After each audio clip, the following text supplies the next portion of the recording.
Hey guys, welcome back to another video. I'm Sarah from Who I Am Among the Pages, and thanks for watching this video. So first off, I want to apologize for the video quality. I'm sure it is quite atrocious. I am filming on my laptop webcam, and never done this before, so again, I'm sure it's pretty bad. But unfortunately, when I moved down here to school, I didn't even think about bringing my tripod with me. So yeah, right now I don't have one. But I do get paid on the 1st for my job on campus. So after that finally happens, I plan on ordering a tripod more meant for a phone, because that one that I use typically is made more for a camera, and because of that it is kind of difficult. So yeah, I just wanted to film today because not only is it a day where, normally if I had like my old schedule back, I would be uploading.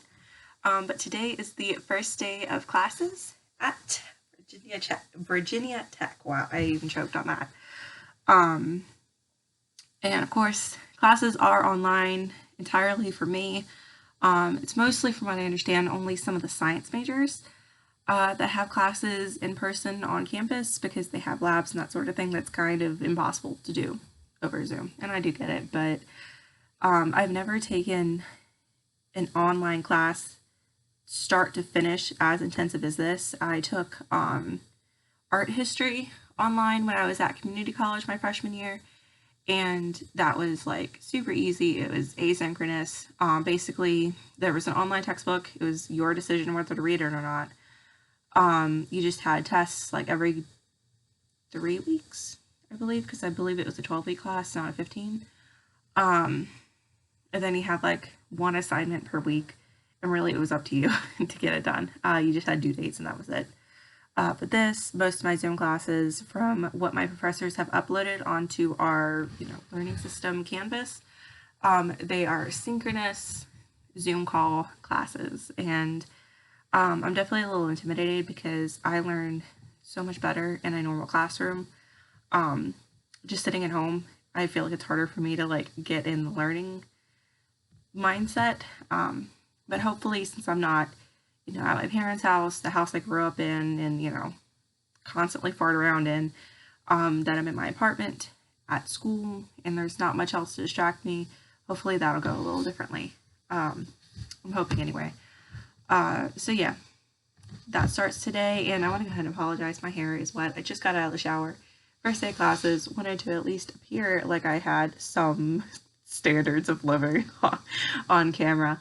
And I'm sorry if I keep glancing down. Like, where I can see you guys is like way down here, and the camera's like, okay. So other thing, I guess.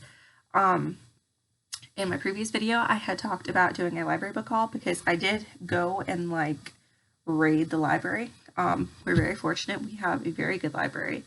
And it's definitely, it's a lot of fun to go to. They have a great selection for as small of a library as it is. So the first book that I'm going to haul, even though it's a library, I take it back. I don't see it laying here. I believe my boyfriend read it.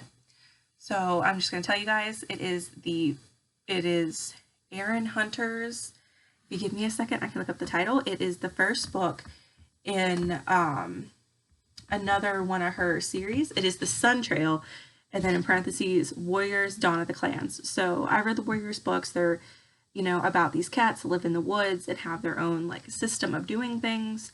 I've read a ton of them in elementary school, some in middle school, and then kind of forgot about them. I was at the library, and they're actually in our library in the YA section. So I was like, oh yeah, that's pretty cool. So I did pick up that book. It was one of her newer ones. I believe it came out in like 2016. And again, I feel like it's pretty obvious, but this is about like the foundation of the clans: Thunder Clan, Wind Clan, River Clan, and Shadow Clan. And I think there was another one in some of the miniseries. It's about the foundation and like what came before, how they became to be, where the traditions come from, that sort of thing. It was a super, super good book. It had been forever since I'd read any of Erin Hunter's books, and I just loved it. I rated it 5 stars in Goodreads. Definitely recommend. My boyfriend has out of the library right now the second and third books. He just finished the second one and said that it was every bit as good as the first. I do have to say though that it was a lot. The first one anyway. I haven't read the second one. Is a lot more emotional than I remember the books being. There's definitely one or two deaths of characters that you become really attached to. That was hard to read. Made for a very compelling book though, and was definitely more in depth than I remember them being from elementary school. But I was also like 8 years old, so who knows. Definitely recommended though if you want something like totally different. I mean, the Warriors books are just something all their own. So the next book I have out, have my stack like right here off camera, is The Court of Air by Stephen Hunt. And it sounds to me like this is like a traditional adult fantasy. Streetwise, Molly Templar witnesses a brutal murder at a brothel she has recently been apprenticed at. So she runs back to the poorhouse where she grew up, but she finds her fellow orphans butchered, and it slowly dawns on her that she was the real target of the attack. So she meets a guy, and basically they go on an adventure to fight a grave threat to civilization, an ancient power thought to have been quelled millennia ago. Their enemies are ruthless and myriad, but the two orphans are also aided by an indomitable friend in this endlessly inventive tale full of drama, intrigue, and adventure. So it sounds kind of like steampunky, like old-fashioned fantasy, and I have not read much adult fantasy. It's obviously fantasy. I don't know if you can see it, but it has the Tor logo on it. They published the Wheel of Time series by Robert Jordan, which I also have most of and I would love to read at some point.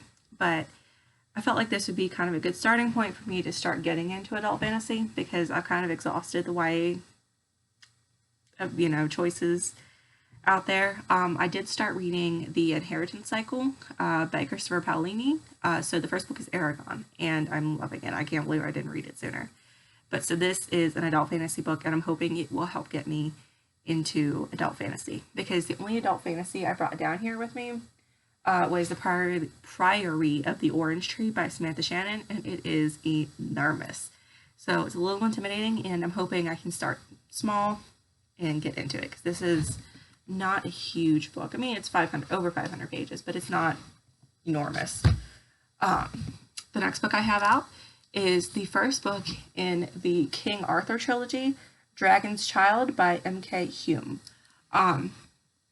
So I believe that this follows basically filling in details of like the King Arthur myths or stories. They're very old. King Arthur and the Knights of the Round Table. The Dark Ages, a time of chaos and bloodshed. Roman legions have long deserted the Isles, and the despotic Uther Pendragon, High King of Celtic Britain, is nearing death. As the tyrant falters, his kingdom is being torn apart by the minor kings who jostle for his throne. But only one man can bring the Celts together as a nation and restore the peace, King Arthur. So this book finds him first as a shy, subservient 12-year-old living in the home of Lord Ector, who took in the boy when he was a babe to protect him from murderous kin. So the first book looks like it's going to follow King Arthur growing up and coming into himself and becoming a man that will, ultimately become king. Again, it's an adult fantasy. I've not ventured much into adult fantasy, but in high school I did have to read the King Arthur tales in my AP 12 class in English, so I'm hoping that, having liked the original tales, that this will be also a good jumping off point for me to get into adult fantasy. Okay, then it's the third one on my stack, but the fourth one overall. I actually have this in an ebook, but I don't have my e-reader here. It is Hunted by Megan Spooner, and this book came out in 2016, 2017. It was probably 2017 because it was the same time I got my Kindle Fire, and I am just not big on Kindle books. I know it's bad, but they just not for me. So this is a Beauty and the Beast retelling, which I am all for because Beauty and the Beast is my all-time favorite Disney movie. I always loved Belle. When I was a kid, she was the only brunette. She loved books, so did I, and she was kind of different, and I always felt like I was a freak. So I just really identified with her. So any Beauty and the Beast retelling, I am 100% here for. And in this, she is basically a hunter that is out to kill the beast. So I'm very curious how it's going to play out in a retelling of Beauty and the Beast, when traditionally it's the beast that has kind of the power over Belle or Beauty. Whereas in this, it seems like the Beauty or Belle, who, however you want to identify the other character, is the one that's going to have more power. So it's really kind of interesting to think about. It's definitely a 21st century retelling, if anything, but I'm very interested to read this book. Again, I bought it, but I don't have my e-reader down here, and it's not something that can safely be shipped in the mail, I don't feel like, especially when I live in an apartment building. So my next book is Heretics Anonymous by Katie Henry. This book follows Michael, who is an atheist, as he walks through the doors at St. Clair's, a strict Catholic school. His family just moved again, and he's stuck at this Catholic school and eventually meets other St. Clair's outcasts and officially joins Heretics Anonymous, where he can be an atheist, Lucy can be an outspoken feminist, Avi can be Jewish and gay, Max can wear whatever he wants, and Eden can practice paganism. So eventually it looks like they're going to go from like a secret society in the school to rebels intent on exposing the school's hypocrisies one stunt at a time. I am really excited about this. I love books about friends, and it's not something you see very often. So I am looking forward for that. And I don't know. It looks really different, really fun. And I really enjoy, for whatever reason, high school stories, books, movies, TV, whatever, more than I did when I was actually in high school. I think like now I'm distanced enough from it that I'm not so cynical about what high school is really like. So I am looking forward to it. The next book is something definitely a lot different from what I normally read, and I got it just to try to like cheer myself up after moving away from my family. Yeah, it's just something a lot different from anything I normally pick up. And it is A Passion Most Pure by Julie Lesman. I'm not really sure how to say it. Basically, this is like a traditional just romance. As World War I rages across the Atlantic in 1916, a smaller war is brewing in Boston. Faith O'Connor finds herself drawn to an Irish rogue who is anything but right for her. Colin McGuire is brash, cocky, and from the wrong side of the tracks, not to mention forbidden by her father. And then there's the small matter that he is secretly courting her younger sister. But when Colin's affections shifts, it threatens to tear her proper Boston family apart. So it is the first book in a series, and it just sounds like, good time read, nothing too serious. And, that's something I think we can all use right now. So the next book I picked up because of the author.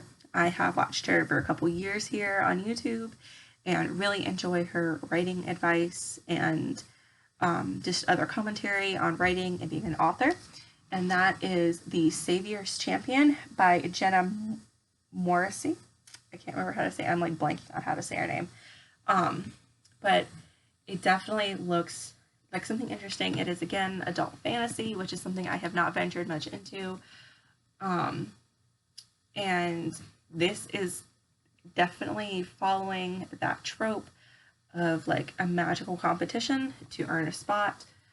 Tobias Kea doesn't care about the savior. He doesn't care that she's the ruler of the realm or that she purified the land. And he certainly doesn't care that she's of age to be married. But when competing for her hand proves to be his last chance to save his family, he's forced to make the savior his priority. Now Tobias is thrown into the Sovereign's tournament with 19 other men, and each of them is fighting and killing for the chance to rule the savior's side. Instantly, his world is plagued with violence, treachery, and manipulation, revealing the hidden ugliness of his proud realm. And when his circumstances seem especially dire, he stumbles into an unexpected romance, one that opens him up to unimaginable dangers and darkness. So look me in the eye and tell me that doesn't sound awesome. I was introduced to that kind of like competition trope through the Hunger Games, like most people were. And for like a year, from the time I was like 12, around the time I turned 12, because I got the trilogy for my birthday that year. From the time I was 12 until like, almost 14, I was completely obsessed with the Hunger Games. I had a t-shirt for each day of the week, and it was my thing. I went as Katniss 2 years in a row for Halloween, and I just adored her. And all of my teachers knew, and I was the Hunger Games kid. So I am excited to kind of revive that love for competition books through this. And again, adult fantasy, something I want to get into, but haven't ventured into. Oh, sorry, my nose itches. The last book that I got out of the library is one that I have heard extremely mixed things about on YouTube. So it will be interesting to read. And that is The Unbecoming of Maria Dyer by Michelle Hodkin. So I'm not entirely sure what this book is about. I don't really know much about it. I just have seen that several booktubers that were talking about they'd read it and loved it. And then years later, it was a book that they had kind of changed their mind on about whether it was something they really supported or not. So the back just says, you wake up with no memory of the last few days. Your friends were killed in an accident. You miraculously survived. Your family has to move to another state to escape the fallout. You meet a mysterious boy who seems to know more about your past than you do. You start seeing things that can't possibly be there. You are afraid you are losing your mind.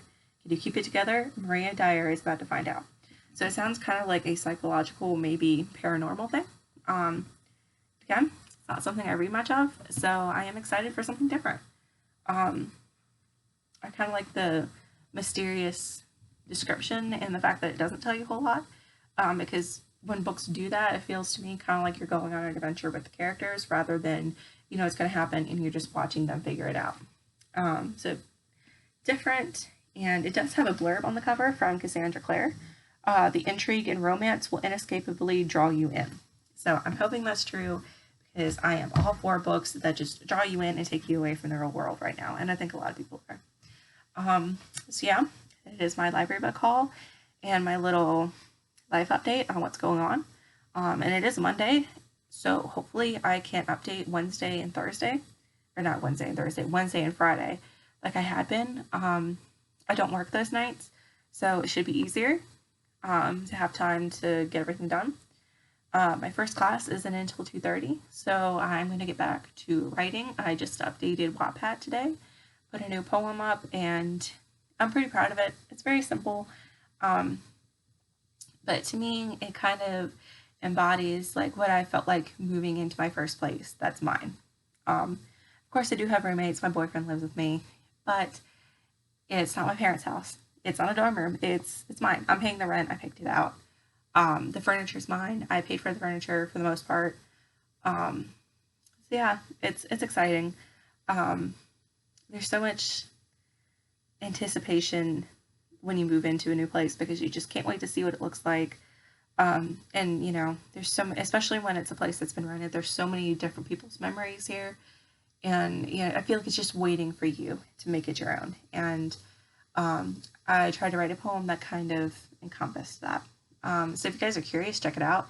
It is on my Wattpad, listed under my book of poems, my meager attempts at something I can't do. It is the last one, called A New Burrow.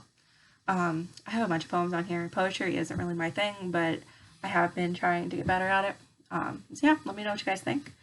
Other than that, I've just been working on a couple projects, getting ready for my classes today.